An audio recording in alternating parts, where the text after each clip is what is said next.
We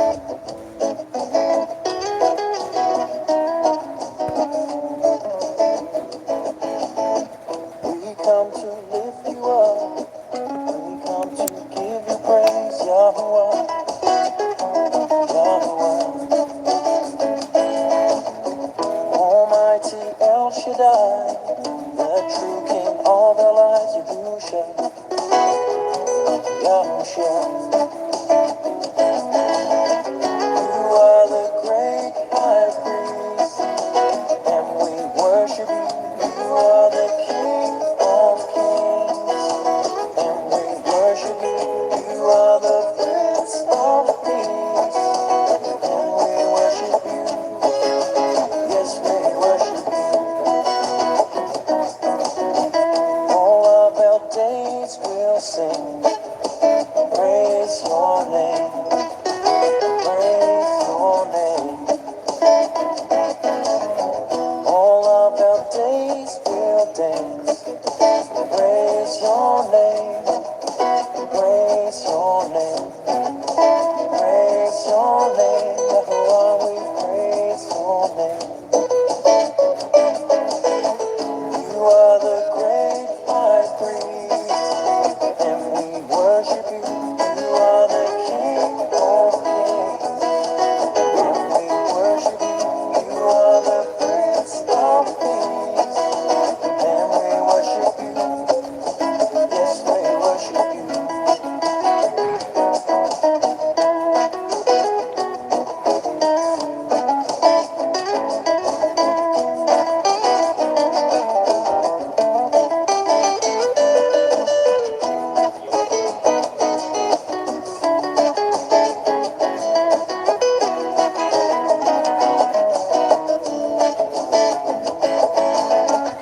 You are the great high priest, and we worship you.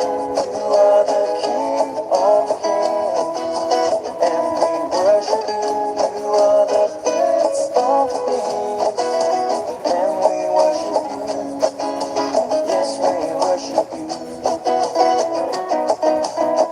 All of our days will dance, praise your name, praise your name. All of our days will sing, praise your name. Yahuwah, we praise your name, praise your name. Yahuwah, we praise your name, praise your name. Yahuwah, we praise your name, praise your name. Yahuwah, we praise your name, praise your name, praise your name. Yahuwah, we praise your name, praise your name, praise your name. Hi everybody, my name is Jason, I'm Caden. I'm Jaden. I'm Eli. and we are the Yahoo and the Torah channel, and it is a Shabbat. We thank you guys very, very much.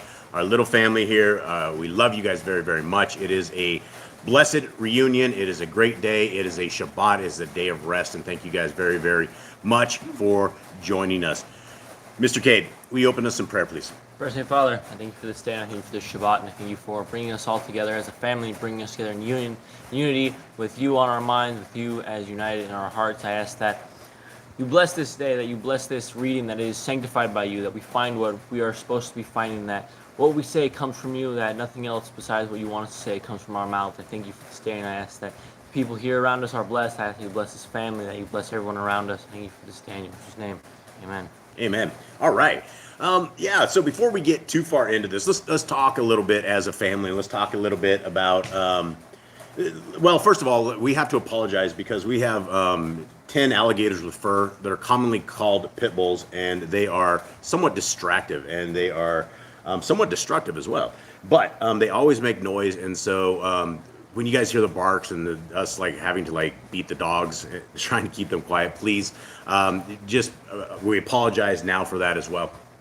And one thing I wanted to talk a little bit about, and we were discussing this in our little family on Telegram this morning, is the differences between what we are and what we choose to follow versus things like Judaism versus the world has a strange concept, right? And if you are in Christianity, you believe that there are the Jews, and you say they're God's chosen people, and the Christians have a completely different set of doctrine. And if you are in what you call Judaism, that is another man-made religion.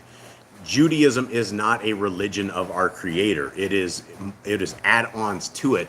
And as we go through things today, we are, when we go through the laws, statutes, and commandments of our Creator, that is what we keep. And the laws, statutes, and commandments of our Creator are found in Genesis, Exodus, Leviticus, Numbers, and Deuteronomy. And Deuteronomy 4:2 talks about not adding to or taking away from the Scriptures. Now, when you get into the religion of Judaism, or really any other religion out there that goes contrary to what our Creator has said, then you are stuck in a man-made religion. And Judaism has thousands of laws, and we were kind of going over a couple of them this morning because I was reading some stuff that was really red flagging. Once you are bound and once our foundation is in the Torah, then it's really hard for other people to sway you outside of that, because you know what your base is. And we are told, and we will go over that here in a second, that we need to write the laws, statutes, and commandments on our heart, our mind, our soul, on the doorposts of our house. It needs to be what we think about when we get up and what we think about when we go to bed. It really needs to be every part of our life. That is what it is supposed to be, and that is what that kingdom walk is all about, is getting closer to our Creator. And the greatest mistake that I see that people make is following outside doctrines. And you will have the Christians, and essentially the Christians have a lowercase God, and his name is Paul or Shaul. And you can argue with most Christians until you're blue in the face, but they will tell you that the laws are gone because Paul said so. They say, and they will have no other answers for anything other than Paul says. And Paul says this, Paul says that. And my friends, Paul was a man just like you and I. He may have been an apostle. He may have been part of the clique back in the day. But when you are reading letters that are going to certain churches or certain sects of people, and they are not letters to you, we're essentially eavesdropping. We're going in and we're creating doctrine based upon things that we have no idea what the first part of the letter was. We have no idea what the first part of the Romans wrote. We have no idea what the first part of the Corinthians wrote. The people from Corinth, we don't know what their problems were. And so if we had both sides of the communication, that would probably be a little bit better than eavesdropping and then making doctrine on this. And so this is what we do on this channel, is we try to get folks directed towards the laws, statutes, and commandments. And we are no teachers, we're no perfectionists, we're no holy people here. We are a little tiny family out in the middle of a jungle. We have our own struggles, we have our own trials, our own tribulations, we have our own unholiness that we deal with every single day as we try to find this road to the kingdom. And so we're just a little family just like you guys out there. And again, we thank you guys for joining us in all of this. All right, now let us get into Jade. Or is Jade going first? What do we have? Do we have your Shema? Do you have a Shema? Or actually, I'll do the Shema. Let me do it because I have it over here as well. So let me pull this up. And this is the Shema. And exactly, as Jeremy says, read it from the front and gain understanding. Yeah, you got to go through all of this stuff. And it's you can't piece this together, right? Scriptures is not something that you can, take one line here, take one line there, or you'll end up thinking that you can eat pig because you believe that our Messiah died so that swine is somehow clean. And it's absolutely not. Okay, this is called the Shema. And this is something very important that we like to read at the very beginning of this. Hear, O Yisrael. And for those who do not know, you guys could potentially be Yisrael. Anybody who keeps the laws, statutes, and commandments of our Creator is Yisrael. There's no other place that it is defined. In fact, if you look in Hebrews and you look at the new covenant, the covenant was made between the house of Yisrael and the house of Yehuda. And if you are a house of Christian, or you're the house of Catholic, or your house of elsewhere, you are violating the laws, statutes, and commands. And so we want to align ourselves with what Scripture says so that we can attempt to make it through this very small gate and the very narrow path and get on this narrow path. And so this is what it is. Hear, O Yisrael. Yahuwah Elohim, is one. And you shall love Yahuwah, our Elohim, with all your heart and with all your being and with all your might. And these words which I am commanding you today shall be in your heart. And you shall impress them upon your children, and shall speak of them when you sit in your house, and when you walk by the way, and when you lie down, and when you rise up. And you shall bind them as a sign on your hand, and they shall be as frontlets between your eyes. And you shall write them on the doorposts of your house and on your gates. Okay, and so that's just huge. There's a lot to take in on that. One of the big ones that we like to reiterate to folks is that our Elohim is one.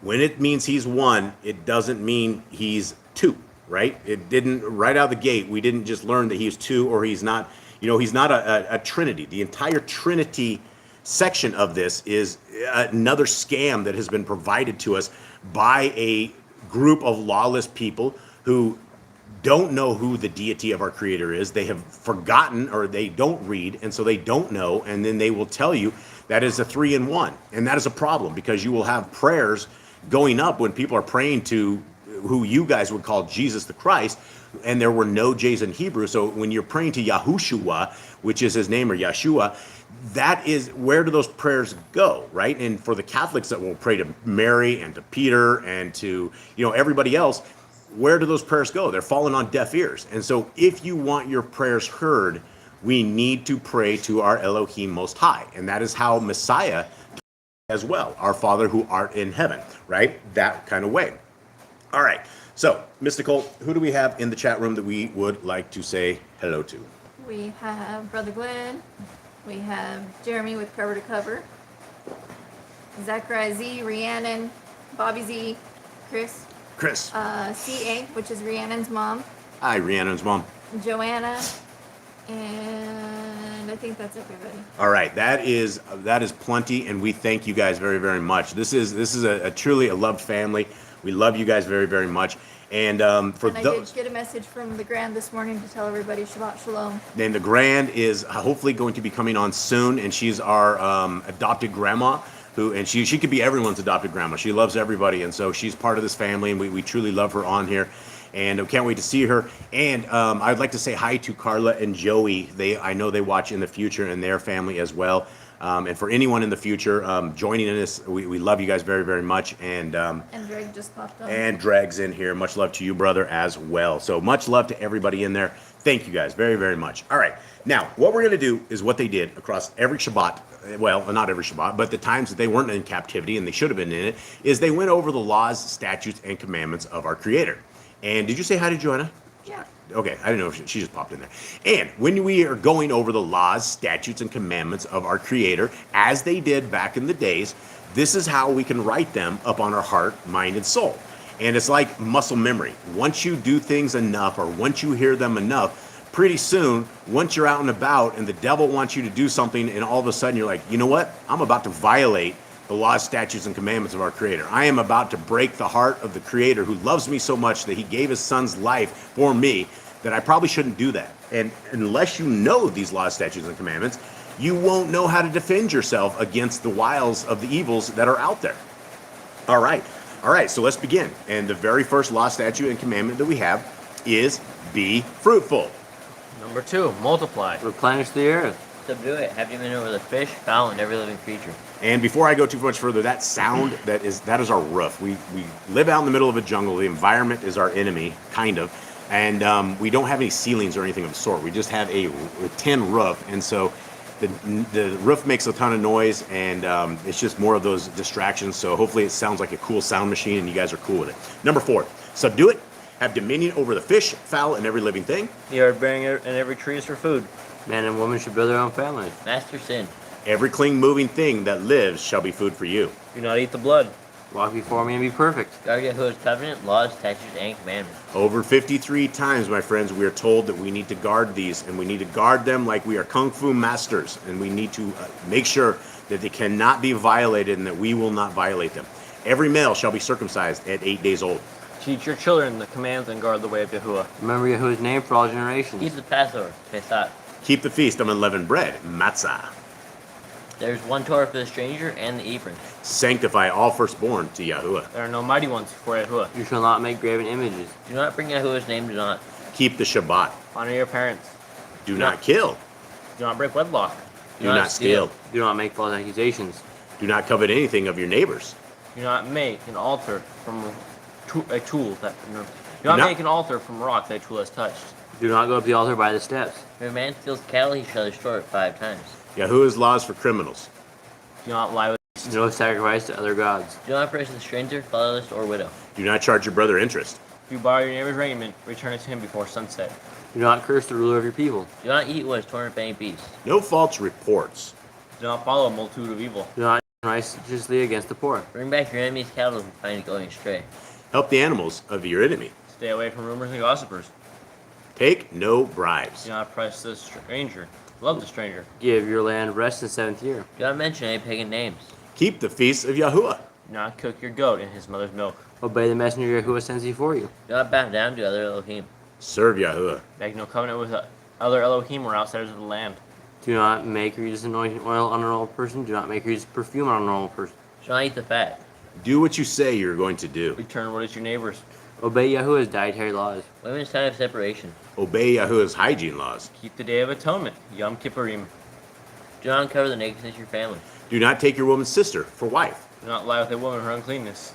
Do not sacrifice your children to Moloch. Do not be a sodomite.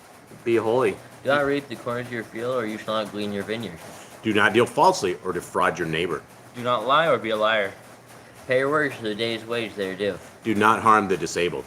Do not endanger your neighbor. Do not hate your brother. Rebuke your neighbor for his sin. Love your neighbor as yourself. Do not diverse your cattle. Do not mingle your seed. Do not mingle linen and wool. Do not lie with the taken woman. Do not eat the fruit of the trees for 3 years. Do not practice sorcery. Do not round your beard or the corners of your head. Do not cut yourself for the dead. Do not get tattoos. Do not prostitute your daughter. Do not defile your temple. Do not consult the medium. Respect your elders. Have correct weights and measures. Do not walk in the manners of the nations. Keep the Feast of First Fruits, Shavuot, and Omer count. And let's stop there real quick, because I don't know if we are the only people that I guess have the scheduling different than everybody else. We believe that based upon the scriptures that the Shavuot is going to be in next first day. So we start counting a little bit different than everybody else's, and we have brought into Jubilees, and we brought in everything, and we believe that everything is very much in sync, and we believe that the Shavuot was being kept earlier, and it's in Judaism.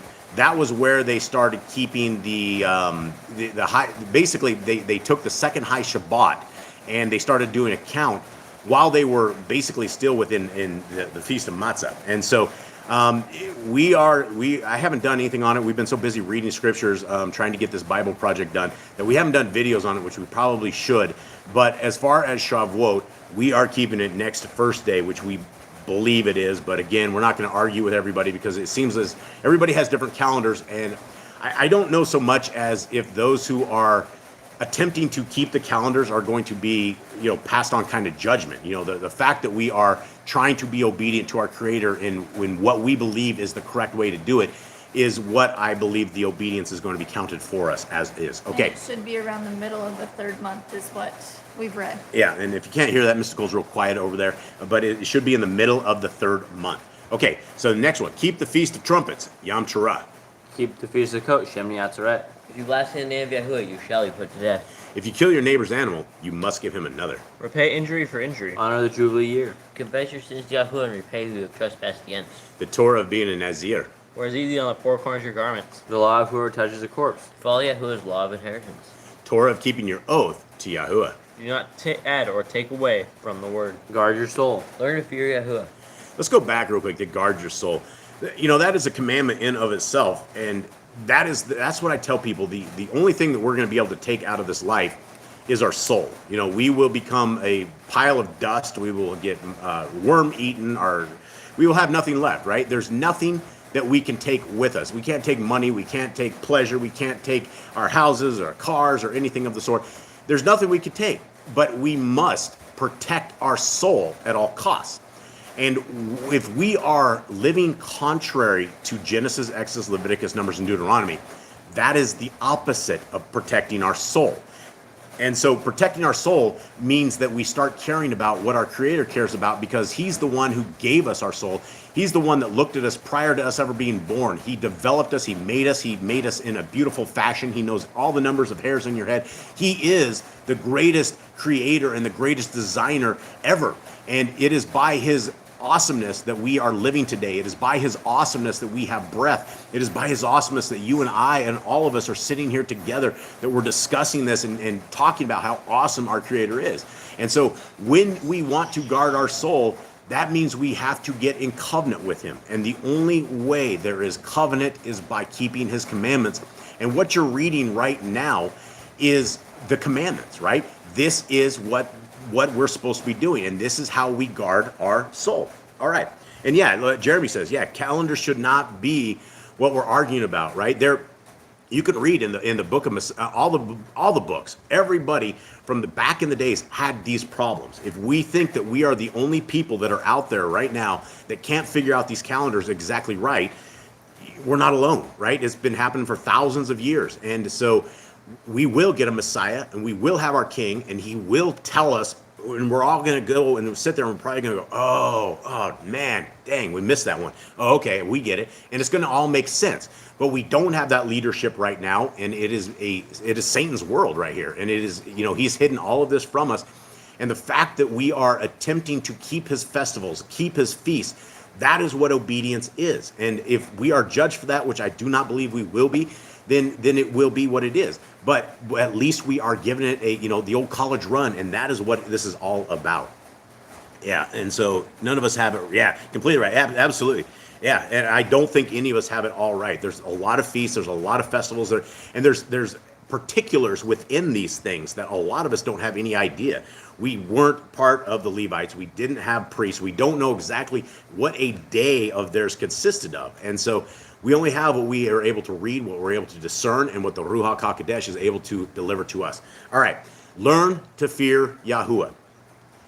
You shall love Yahuwah with all your heart. Bind the laws upon your hand and the frontlets between your eyes. Write the laws on your doorposts. Do not tempt Yahuwah. Do what is right and good in the sight of Yahuwah. Do not be afraid of your enemies. Remember Yahuwah. Circumcise your heart. Cleave to Yahuwah. Swear by His name. Destroy graven images. Do not make an idol of Yahuwah as the pagans do to their Elohim. Rejoice in all Yahuwah has blessed you with. And again, guys, a lot of us are going through the muck. A lot of us go through bad days. A lot of us go through bad weeks. A lot of us are on the bitter end. There's a lot of family in here that are that have a lot of scarred past, that have a lot of brokenness. And we are here today. And even though we have all basically been owned on our growing up and had struggles and all sorts of scar tissue, we are here right now and we're still breathing. We're able to breathe. Are we all in a perfect condition? Are we all able to say we don't have any injuries or ailments, or we're not on death's door? If we still have breath in our life, we need to continue and rejoice in all that Yahuwah has blessed us with, because He gave us life and He gave us the opportunity to have 120 years to get to repentance. He gave us a beautiful creation with a beautiful sun, with all a moon and stars, and we live in a very, very good place. Imagine if we had a creator like Hasatan, right? Can you imagine the world that we would be in right now? Nothing would be right. Our noses would be on the bottom of our feet. Very, very bad things would be happening, and evil would be far more prevalent than a creator who wants us to do good. And that is the difference between our creator and Hasatan, is that everything about him is about righteousness. It's about holiness. It's about finding that walk. And it's about being in sync with him and about loving our neighbors, all of this. And that's what our creator has told us and asks us to do. And again, he tells us, but he also asks us, because he gave us free will. So it is up to us to choose the right path forward. And whether or not we will or not is completely up to us. Right. Do not do what is right in your own eyes. Do not hearken to the words of false prophets. Do not make any abolished in your eyes for the dead. You shall not eat any abominable thing. You shall give to a stranger of clean food that dies of itself, but you shall not eat of it. Give tithe of your increases of seed year by year. Law is the end of the 7-year lease. Do not borrow from the nations. Do not harden your heart, nor shut your hand from the poor. Guard month 1 of Yahuwah's calendar. 3 times a year all males shall appear before Yahuwah. You shall make judges and officers in all your gates. Do not plant Asherah poles near the altar. There must be 2 or 3 witnesses. Hearken to the prophet Yahuwah has chosen. Prophetess of Deuteronomy. Do not remove your neighbor's property line. How to deal with a false witness among Torah keepers. The first child is the adult portion. If your brother's cattle or clothes are lost and you find them, you must return them. A woman should not wear what pertains to a man, nor a man wear what pertains to a woman. If you find a bird's nest with the mother and the babies or eggs, take the babies but not the mother. If you build a new house with a flat roof that is able to be lived on, you must put a railing around it. Do not be a prostitute. Do not use dirty money. Law of divorce.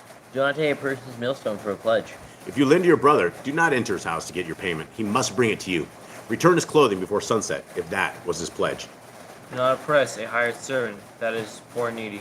Every man shall you put to death for his own sin. Do not go back for the gotten sheep in the field, do it for the stranger, fatherless, and widow. Do not muzzle your ox when he treads out grain. If your brother dies and has no child, you shall take his wife and name the firstborn after your brother. At the end of 7 years, you are to read the Torah at the Feast of Sukkot.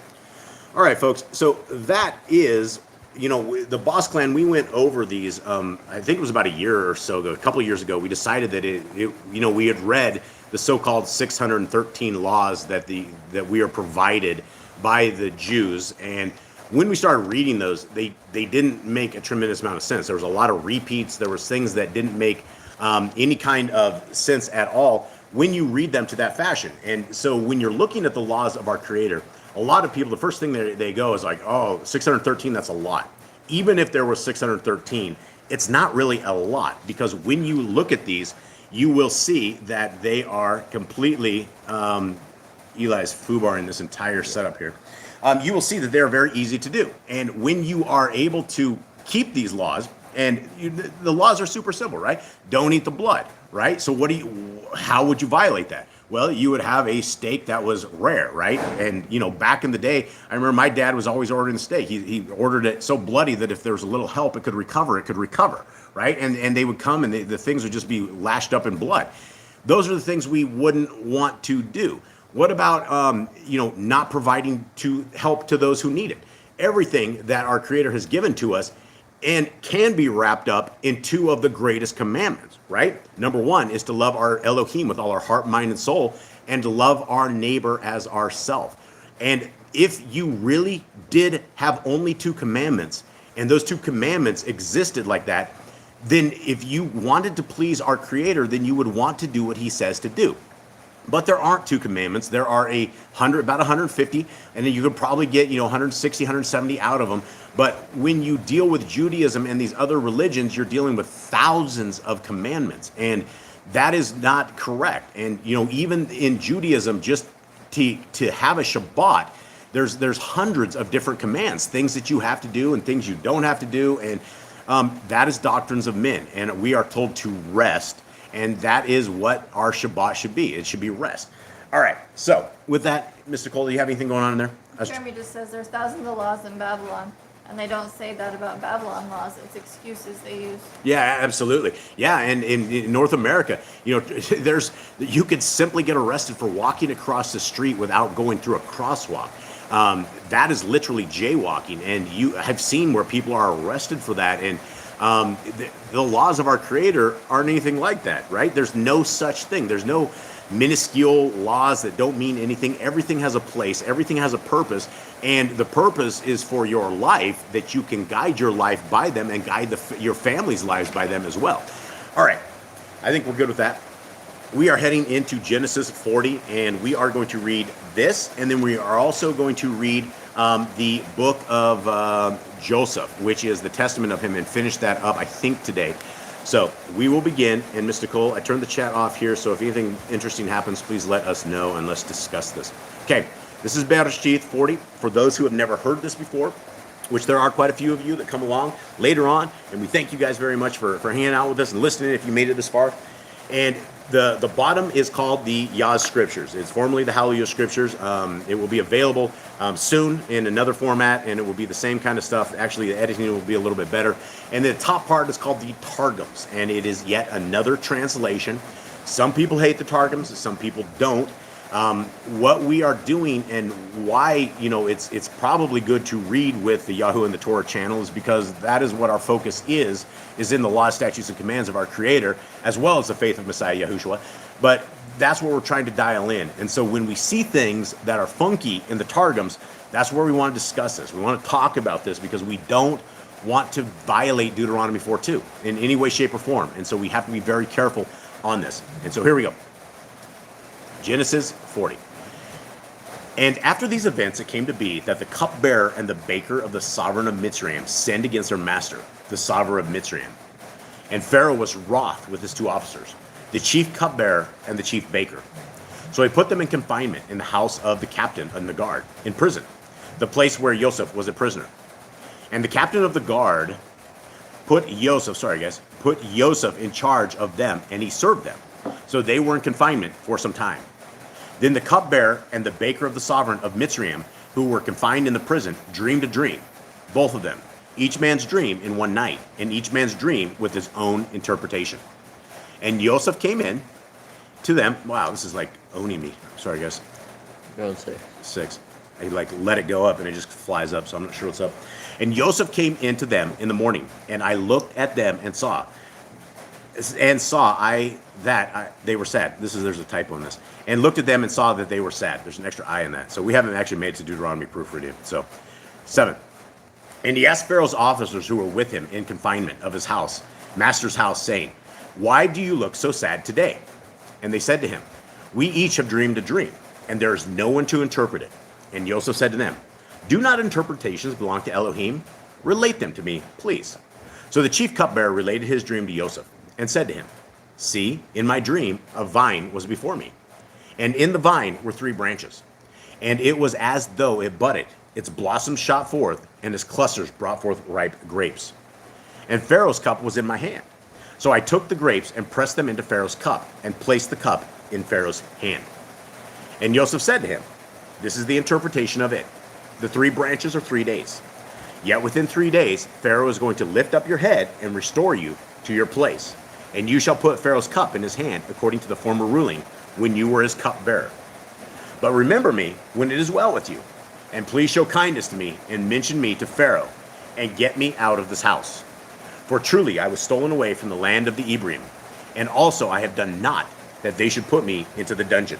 Okay, now we're going to head back to the top, and this again is the Targums, and you will get a completely different perspective on a lot of this stuff. All right, so let us continue right here. And is this it? There we go. "And Jacob dwelt in peace in the land of the sojourning of his fathers, in the land of Canaan." I think it might have gone to the wrong There chapter. you go. Wrong chapter. Hold on, Yeah. real quick. My navigator, I think he slept in today. No, I think it was when I messed up. It went down, it went up. All right, so my navigator is rolling this. It actually takes 2 people to run a tablet. This is quite amazing, but it's needed. I'm not sure how Jeremy with Cover to Cover does it. You do it really well, brother, when you do a presentation. For anybody who hasn't seen Jeremy's channel, Jeremy's in this channel. He does a very, very good presentation on, right now he's doing the Dead Sea Scrolls, and I was reading that last week, and he actually does a very, very good job. I learned a lot from just listening to him as well. So if you guys haven't checked out Jeremy's channel, definitely check that out, and it is right there. All right, my navigator made it. All right, here we go. Let's try again. "And after these things it was shown, saying, The chief of the butlers of the king of Mitzrayim and the chief of the bakers have offended, having taken counsel to throw the poison of death into his food and into his drink, to kill their master, the king of Mizraim." All right, right out of the gate, we just learned something we've never ever heard before, right? First of all, we heard that, I thought it would, didn't we read somewhere else that there was a rock There or were something? rocks and the bread and flies in the line. That's why. Rocks, yeah. But, so the Targums has something different than what Jasher has. But it says it clearly that these guys, having taken counsel to throw poison of death into his food and into his drink. Now, what do you guys make of this out of the gate? Well, I mean, And that's kill their good. master, the king of Mizraim. So this guy, this is why I wouldn't buy this right here. Somebody was going to poison me. They would never have another chance at this, right? I'm not going to let this dude. If some guy was just about to poison me and I caught on to this before he got me, I can ever restore this dude to my thing, because what happens if this guy tries to succeed later, right? So I don't know. This is where this Targums, there's some funny stuff in this, and so keep the meat, spit the bones, and let's move on. Okay. And Pharaoh was angry when he heard concerning his 2 servants, the cupbearer and the chief baker, and he gave them in ward in the house of the chief executioner, the prison house where Joseph was confined. And the chief executioner trusted Joseph with them, and he served them, and there were certain days in the house of custody. And they dreamed a dream, both of them, each man his dream in one night, each man his own dream, and the interpretation of his companion's dream. The butler and the baker of the king of Mizraim, who were confined in prison. And Joseph came to them in the morning and saw them, and behold, they were troubled. And Joseph asked the chiefs of Pharaoh, who were with him in the custody of his master's house, saying, Why is the look of your faces more evil today than all the other days that you have been here? And they said to him, We have dreamed a dream, and there is no interpreter for it. And Joseph answered, Are not interpretations of dreams from the Lord? See, these guys even have like crazy things like from tile Lord. There's just nobody, I don't know if anyone ever edits their words or any of this stuff. I think they just put it out without ever making it happen. Okay, tell it now to me. And the chief of the butlers related his dream to Joseph and said to him, I saw in my dream, and behold, a vine was before me. And in the vine were 3 branches. And as it sprouted, it brought forth buds. And immediately they ripened into clusters and became grapes. And I gave the cup of Pharaoh into my hand. And I took the grapes and expressed them into Pharaoh's cup, and he gave the cup into Pharaoh's hand. And Joseph said to him, This is the end of the interpretation of the dream. The 3 branches are the 3 fathers of the world, Abraham, Isaac, and Jacob, the children of whose sons are to be enslaved in Mitzrayim in clay and brick work, and in all labor of the face of the field. But afterwards shall be delivered by the hand of 3 shepherds, as thou hast said. I took the grapes and expressed them into Pharaoh's cup, and gave the cup into Pharaoh's hand. He didn't give it into Pharaoh's band, I'm sure of this, but he did put it into Pharaoh's hand, which again, I have no idea how these guys produce this stuff and it comes out like this. It is the vial of wrath which Pharaoh himself is to drink at the last. But thou, the chief butler, shalt receive a good reward concerning the good dream which thou hast dreamed. And the interpretation of it to thyself is this: the 3 branches are 3 days until thy liberation.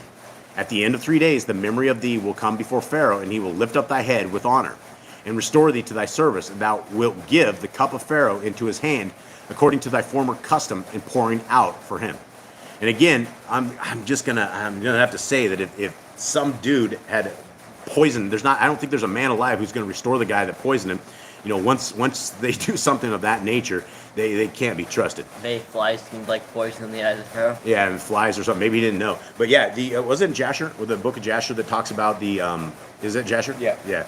And it does talk about that. I remember that too as well. And it seemed like, yeah, okay, so you have a fly in there, you got a rock in the bread and a fly in the wine. Okay, you might get some prison time for it, but you try to kill Pharaoh. I don't know. Okay, Jerusalem says this. And Joseph said, This is the interpretations of the dream. The 3 branches are the 3 fathers of the world, Abraham, Isaac, and Jacob, the children of whose sons will be enslaved in the land of Mizraim, and will be delivered by the band of 3 faithful pastors. Okay, I don't know where pastors come in at that, but here we go. A band of faithful pastors. A band of faithful pastors. That's literally what it says. By the band of 3 faithful pastors. Okay, hopefully our scriptures don't come out like this. This would be saddened. Okay, who may be likened to the clusters. And whereas thou hast said, I took the grapes and expressed them into the cup of Pharaoh, and gave the cup into Pharaoh's hand. It is a cup of retribution which Pharaoh is to drink at the last. As to thyself, the chief of the butlers, thou wilt not lose thy reward, for this dream which thou hast dreamed is good. Nevertheless, the interpretation of the dream, as relating to himself, Joseph had not told him. But afterward he explained it, when it pleased him. And Joseph said to him, The 3 branches are 3 days. Okay, continue on. Joseph, leaving his higher trust and retaining confidence in a man, said to the chief butler, But be thou mindful of me, when it shall be well with thee, and act kindly by me, and remember me before Pharaoh, and obtain my deliverance from this prison house. Now, we know that this was one of the reasons that he ended up staying there longer, right? Mm-hmm. Because he did not have faith in Elohim. And although he did have massive faith in Elohim, when you're stuck in prison and when you have an opportunity to attempt to try to get out, this is human. This is what humans do, right? You're like, hey, don't forget me, right? And there's no fault. I don't think there's any fault as humans, because I think every single one of us in this same predicament would take that opportunity. If this guy's restored, he has the ear of Pharaoh. Hey, don't forget me, buddy. But yeah, so anyway. Okay, so here we go. For I was verily carried away dishonestly from the land of the Hivarite, and here also I have done nothing evil. that they should put me in prison. There. Okay, now we're heading back to the bottom part. You're on 60. And 16. And the chief baker saw, this is at the bottom, guys, the Yah Scriptures. And the chief baker saw that the interpretation was good. And he said to Joseph, I also was in my dream, and I saw 3 white baskets were on my head. And in the uppermost basket, all kinds of baked goods for Pharaoh. And the birds ate them out of the basket on my head. And Joseph answered and said, this is the interpretation of it. The 3 baskets are 3 days. Yet within 3 days, Pharaoh is going to lift off your head from you and hang you on a tree. And the birds shall eat your flesh from you. And on the 3rd day, Pharaoh's birthday, it came to be that he made a feast for all his servants. And he lifted up the head of the chief cupbearer and of the chief baker among his servants. And he restored the chief cupbearer to his post of cupbearer again, and he placed the cup in Pharaoh's hand. But he hanged the chief baker, as Joseph had interpreted to him, and the chief cupbearer did not remember Joseph, but forgot him. Okay, that's quite the ordeal, right? I mean, you got restored back to where your position was, but yet you forgot the guy who was able to remember that dream. And your other buddy who was in prison got his head lopped off, and the birds were eating him. All right, now we're heading back up to the Targums, and we'll see what this goes on says. And the chief baker, when he understood the interpretation of his companion's dream, seeing that he had interpreted well, began to speak with an impatient tongue, and said to Joseph, I also saw in my dream, and behold, 3 baskets of fine cakes were upon my head. And behold, 3 baskets of hot loaves were upon my. It's supposed to be head, guys, but it says bead twice, so I just will read it as it should be. Loaves were upon my head. And in the upper basket of all delicious meat for Pharaoh made by the confectioner, and the birds ate the basket upon my head. Joseph answered and said, this is its interpretation. The 3 baskets are the 3 enslavements with which the house of Israel are to be enslaved. But thou, the chief of the bakers, wilt receive an evil award by the dream which thou hast dreamed. And Joseph explained it as it was proper in his eyes, and said to him, this is its interpretation to thyself. Skits are 3 days until thy death. And at the end of 3 days, Pharaoh with the sword will take away thy head from thy body, and will hang thee upon a gibbet, and the birds will cut any flesh from thee. Okay, sounds like a bad deal. I don't know what a gibbet is. Anyone in the chat room?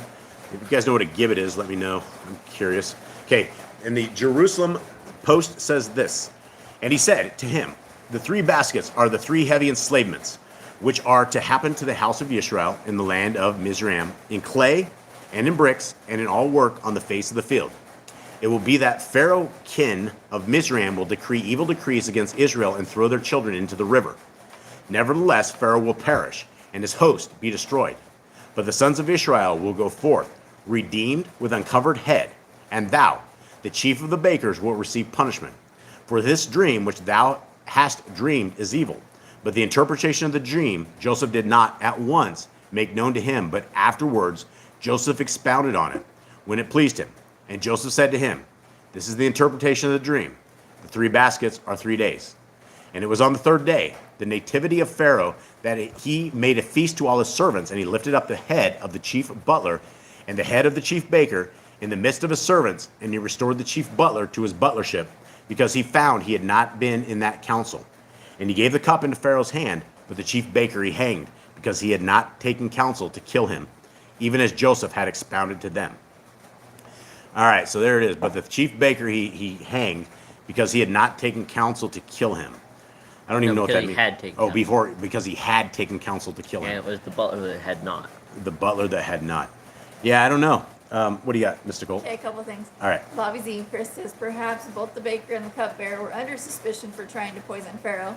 Could and be. The cupbearer was cleared while the baker was found guilty. That could be. Very good. Very good. Very good, Chris. And then the gibbet, Dreg says a device used for hanging a person until dead, the gallows. Oh, And okay. then Glenn says a gibbet is any instrument of public execution, including a guillotine, executioner's block, impalement, stake, hanging gallows, or related scaffold. All right, leave that to Brother Glenn to know the executioner's devices. Thank you, brother. Thank you, guys, for that, for sure. Okay, let's finish this up here. But because Joseph had withdrawn from the mercy that is above and had put his confidence in the chief butler, he waited on the flesh. Therefore, the chief butler until from Yahuwah came the time of the end released. And the other version of this says, Joseph left the mercy above and the mercy beneath and the mercy which accompanied him from his father's house and put his confidence in the chief butler. He trusted in the flesh, and the flesh be tasted of, even the cup of death. Neither did he remember the scripture where it is written expressly, Cursed shall be the man who trusteth in the flesh and setteth the flesh at his confidence. Blessed shall be the man who trusteth in the name of the word of Yahuwah, and whose confidence is the word of Yahuwah. Therefore the chief butler did not remember Joseph, but forgat him, until the time of the end came, that he should be released. All right, so that is the end of this, and I think we're going to, let's go over here, Eli, to the final little piece that we're going to throw here, which was kind of cool because we were able to do this last week. And these are books. I don't know if they're like the lost books or books that never ever got published, but they are being published now. People are reading them, and they're actually quite amazing. And so last week when we went over this, and for those who have not read this, it's at the YahuwahAndTheTorah.net website. It's either online or you can, I don't think you can actually download it quite yet, but it is online over on the left. Under the Apocrypha, and these are the basically the testaments of the kids, the testament of the 12, and this is part of Joseph's. And since it is going along with our reading, I figured we would just continue on and read this. And let's continue on. Hold on. Greg says Joseph realized the source of his ability. An important lesson: achievements are not by one's own power, but through Yahuwah. Yeah, I don't know if you guys can actually hear that. She's talking from about 5 feet away. I am not that far. You're a long ways away. But can you, when you say that one more time? I don't know if I heard that. You did too. I don't think so. Joseph realized the source of his ability. An important lesson: achievements are not by our own power, but through Yahuwah. Yeah. No. See, Jeremy heard me. Yeah. Thanks, guys. We're just playing here. We're just one big family. So, all right, let's continue on. So this is the 11th chapter of Joseph. Let's see where we're at. And this is what Joseph's saying. It may not correspond with what we're doing, but it does correspond because we're in the days of Joseph here. Okay. You, therefore, my children, in every act keep the reverence of Elohim before your eyes and honor your brothers. For everyone who does the Torah of Yahuwah will be loved by him. And, this is just that one single verse right there. That is amazing, because if this is what our Creator will basically show his affection to us with, is if we show our affection to him by keeping the Torah and loving it, that is amazing, right? That secures a spot in the kingdom to come. And, we can't love our Creator if we don't love his Torah. We can't love his Son if we don't love his Torah. It will be a fake love. It will be a false love. You'll be loving someone you don't know. And Matthew 7 very clearly says that many people will come and think they're doing miracles in the name of Messiah and think they say all this stuff in the name of Messiah, and they're going to be told to depart because they work Torahlessness, they work lawlessness. And if you watch a Christian sermon on TV or a Christian thing on YouTube, it will be completely 100% opposite. It will be just a 180 of what it is, and it's different. It's like the laws are gone. You can do what you want, blah, blah, blah. And, that does not jive with Scripture. So if you love our Creator, you will love the Torah. 2, as I was going with the Ishmaelites, they kept asking me, are you a slave? And I replied, I am a homeborn slave, so as not to disgrace my brothers. The greatest of them said to me, you are not a slave. Even your appearance discloses that. But I told them that I was a slave. And as we were reaching Mitzrayim, they began to squabble over me as to which of them would put up the money and take me. Accordingly, it seemed good to all of them that I should be left in Mitzrayim with a trader handling their trading post until they returned, bringing their merchandise. Yahuwah granted me favor in the eyes of the trader, and he entrusted me with his household. And Elohim blessed him by my hand, and he prospered in gold and silver and in business, and I was with him 3 months and 5 days. All right, so we get more stuff. Jade, what do you have on this? That he was blessed, that everything he did prospered. Yeah, everything and everywhere he went was prospered. People were prospering in his hands because the hand of our Creator, which shows the hand and the care of our Creator, and that he cares about everything. He knows about everything, and he's around us. He's everywhere. Okay, let's go into 12. Verse 1. At that time, the Memphian woman, Potiphar's wife, came down in a palanquin with great splendor, because she had heard about me from one of the eunuchs. She said to her husband that through a certain young Hebrew, the trader had become rich. They say that he surely stole him out of the land of Canaan. Now then, work justice concerning him. Take the young man to your household, and the Elohim of the Ibrim will bless you, because grace from heaven is with him. And these are really, really short chapters, which is why we're nailing these out. Okay. Potiphar believed her words and ordered the trader to come and said to him, "What is this I hear about you, that you steal persons from the land of Canaan and sell them as slaves?" The trader fell at his feet and besought him, saying, "I pray you, my master, I do not know what you are saying." Potiphar said to him, "Where is this Hebrew from, then?" And he said, "The Ishmaelites left him with me until they returned." But he did not believe the trader and ordered that he be stripped and beaten. And this is the leader of the executioners, right? This is the guy. So it's like, just let's see what happens. Let's beat this guy up. But since he persisted in his statements, Potiphar said, "Bring in the young man." When I entered, I prostrated myself before Potiphar, for he was third in rank among Pharaoh's officers.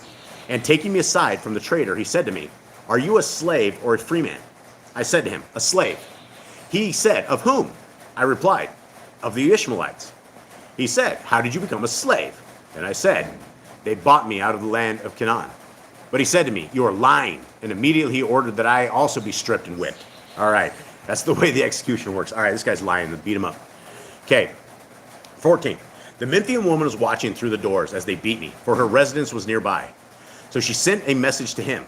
"Your sentence is unjust, because you have punished as a wrongdoer someone who, through a free man, was stolen." But since I did not change my statement while they were beating me, he ordered me to be imprisoned until he said, "The masters of the servant boy arrive." But the woman said to her husband, "Why do you detain in bonds this young man who, though a captive, is well born? Rather, he should be set free and attend to my servants." She wanted to see me by reason of her sinful passion, but I was ignorant of all things. He said to her, "It is not proper for Mitzrites to take away what belongs to others before the evidence has been presented." He said this concerning the traitor, but the young man he kept incarcerated. So these are things you never ever hear anywhere else, right? At all on any of the stuff. Does anyone have anything? Cage, you sleeping on me? Okay, Jade, you there? Not really. I mean, I think we're like going back now. It's like we're in the beginning of the story. Like we started Joseph, it's like weird. It's like I feel like this chapter should be in the beginning. It should be. It should be. And it's not our place to actually put it in order, but it is our place to edit it and make it look good. So I don't know. It does definitely. It's bouncing around. And for those who didn't hear, last week we got to where it kind of sounded like it ended, but we're bouncing back and forth. And so he just gives us a good understanding of the life of Joseph. Okay, 24 days later, the Ishmaelites came. They had heard that Jacob, my father, was mourning greatly over me, and they came and told me, "Why did you tell us that you were a slave? Look, we now know that you are the son of a great man in the land of Canaan, and that your father is mourning for you in sackcloth and ashes." When I heard this, my inner being was dissolved and my heart melted, and I wanted to weep very much, but I restrained myself so as not to bring disgrace on my brothers. So I said to them, "I know nothing. I am a slave." He has a lot of respect for his brothers, and a lot of respect. I mean, just his answers and all this stuff. 4. Then they conferred about selling me, so that I might not be discovered in bondage to them, for they feared my father, that he might come and avenge himself powerfully against them. They had heard that he was a great person in the sight of Elohim and men. Then the trader said to me, Then the trader said to them, "Release me from Potiphar's judgment." So they came and requested of me, "Say that you were purchased by us with money, and then he will release us from responsibility." Next, the Memphian woman said to her husband, "Buy the young man, for I hear it said that they are selling him." Immediately she sent a eunuch to the Ishmaelites, requesting them to sell me. But the eunuch was not willing to buy me and came away after testing them out. He told his mistress that they were asking a great deal of money for the boy. She sent the eunuch back again and told him, "Even if they are asking 2 minas, offer it. Do not be sparing of the gold. Just buy the boy and bring him to me." The eunuch went and gave them 80 pieces of gold and took me away. But he told the Mitzrite woman he had paid 100. Although I knew the facts, I kept quiet in order not to bring the eunuch under disgrace. All right. Just walked away with a whole lot of money. Eunuch just got a terrible person. It's not. I mean, this woman was willing to pay whatever it took. He just took a finder's fee and he took 20% off that. So there he goes. He found his niche in life, I guess. Taking people's money. That's called retail. He just did a retail service. Okay, 17. So you see, comma. Sorry, guys. I am so sorry I said comma right there. I am absolutely. I don't I even. keep reading like that too. We are all scarred as a family because we read this capital so you see comma my children comma, and so when I'm reading it, we actually all have dreams here in this house of us editing scriptures. We are doing it for so many hours and so many days that I am very, very sorry I said that. Let's try this again. Okay. So you see, my children, how many things I endured in order not to bring my brothers into disgrace. Do you also, therefore, love one another and with long suffering hide one another's faults. Elohim is delighted by harmony among brothers and by the intention of a kind heart that takes pleasure in goodness. When my brothers came to Mitzrayim, they learned that I had returned their money to them, that I did not scorn them, and that I sought to comfort them. After the death of Jacob, my father, I loved them beyond measure, and everything he had wanted for them I did abundantly in their behalf. I did not permit them to be troubled by the slightest matter, and everything I had under my control I gave to them.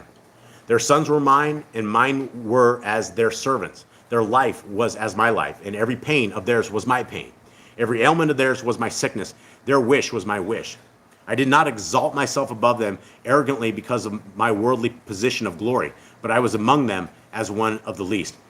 And this is an example of our Messiah, right? This is one of these people in history where our Messiah, was beaten to death. He was tortured to death, and in an extremely vile way. And there was no agony. There's agony. There was no a vengeful mode and purpose against the people who were doing this. And I don't think there's a one of us who could ever get owned like our Creator's Son got owned and have that kind of love that he had. And that is why he is the rightful Melchizedek priest. That is why he is our king. And that is why he is worthy of all praise, of all respect, of keeping his Father's commandments as he told us to keep his Father's commandments. So 18. If you live in accord with Yahuwah's commands, Elohim will exalt you with good things. And if anyone wishes to do you harm, you should pray for him, along with doing good, and you will be rescued by Yahuwah from every evil. Indeed, you can see that on account of my humility and patient endurance, I took to myself a wife, the stepdaughter of the priest of Heliopolis. 100 talents of gold were given to me along with her, and Yahuwah caused them to be my servants. So that sounds like 100 talents of gold sounds like a lot of money. And so how many was it? 100 talents did they for him? 30 pieces of silver for Messiah. But how much did Joseph? 100 pieces of gold. Was it 100 pieces or was it 100 talents? 100 pieces. 100 pieces. I think that would probably be the talents as well. So I guess that was a lot of money that crazy woman paid for Joseph, like way more. And that's why the eunuch decided he was going to rip her off for 20. Let's see. Was that in 3? Did I get this, guys? Yeah. All right, so I'm a 4. You're important. Okay. And he gave me mature beauty, more than those of mature beauty in Israel. He preserved me until old age with strength and beauty. In every way, I was like Jacob. All right, and I think there's only 20 some. There's only 20, so we're almost done with this, guys. 20, 21. Okay, listen, my children, concerning the dream that I saw. 12 stags were grazing at a certain place. 9 were scattered over the whole earth, and likewise also the 3. And as I looked, the 3 stags became 3 lambs.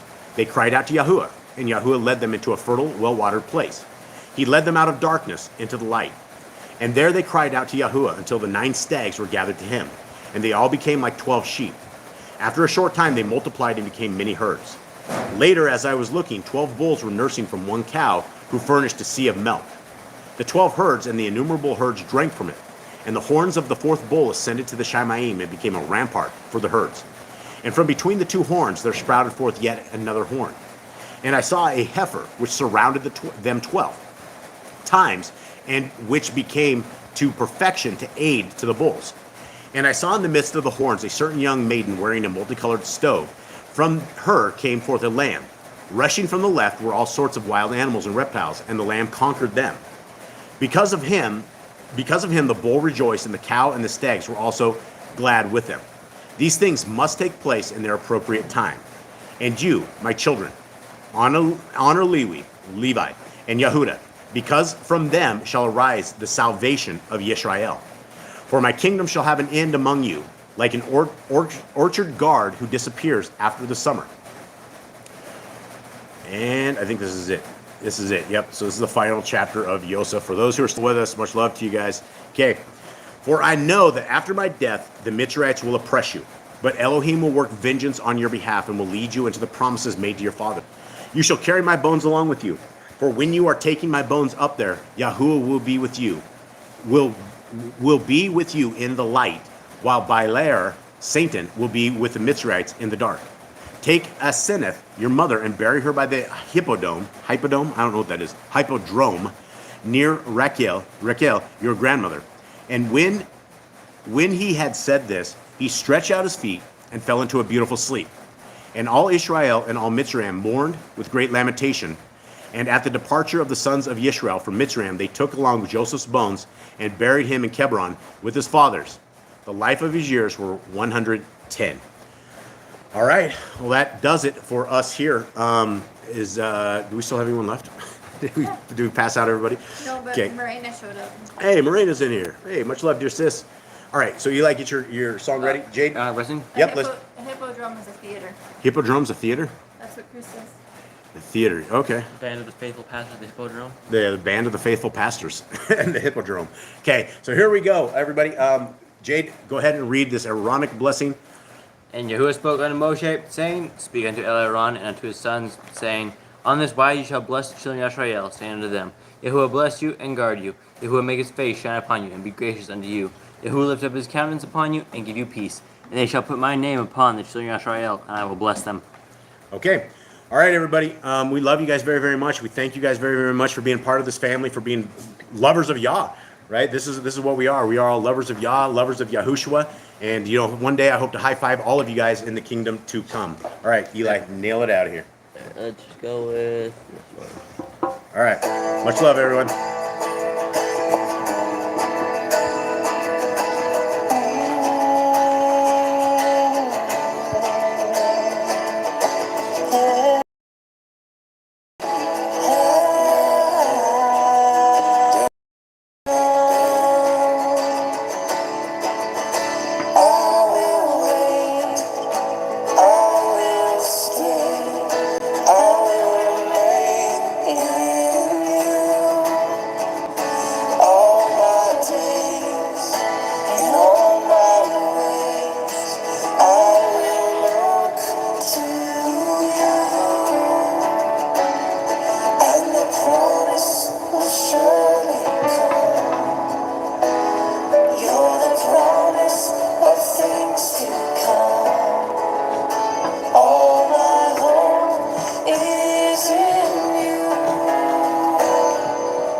right, everybody. May Yahuwah bless you and keep you. May his light forever shine upon you guys. We love you guys very, very much. We're super sorry about the dogs. They just, whenever you start saying shalom or wherever it gets to the end, there's literally 10 of these guys. They just go mad. And I guess they're saying they're praising Yah.